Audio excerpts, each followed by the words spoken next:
I want to talk to you about a specific, human rights situation in parts of Africa and including in your own country. You yourself gained worldwide attention a few years ago when you said there was, quote, no room for homosexuality in Kenyan society. I want to know whether you still stand by that. We have Kenyan law, we have Kenyan constitution, we have our tradition, we have our customs. We will continue to respect other people's customs as they respect our customs and our tradition. I am very clear that we respect everybody and what they believe in, but we also have what we believe in, and we expect to be respected for what we believe in. So before I ask you to flesh that out and what exactly does it mean, I want to play you what President Kenyatta said to me about this issue.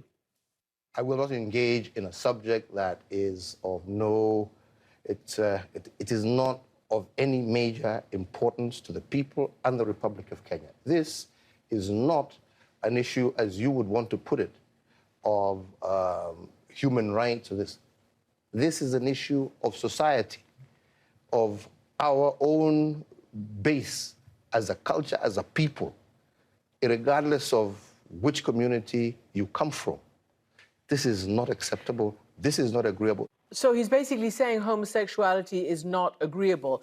You've just said that you're kind of trying to thread the needle, that the law says one thing, but you respect everybody's rights. Will a Ruto administration crack down, like many other leaders in Africa, on the homosexual LGBTQ community? Or will you allow them their human rights and their civil rights?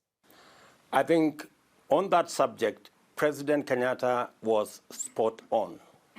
We do not want to create a mountain out of a molehill. This is not a big issue for the people of Kenya.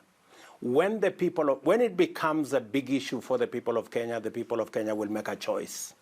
As it is now, we are grappling with 5 million young people who do not have jobs, 4 million people who are hungry, and that is my concern. That is the focus of the people of Kenya at the moment.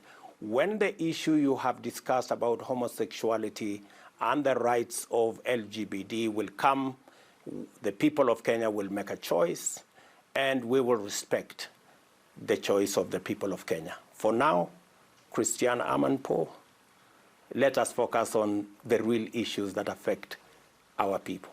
As you know, Mr. President, with respect, these are real issues that affect so many people around the world. But we will hold you to what you said, and we'll come back to you if the situation requires it, which no problem. Probably it will.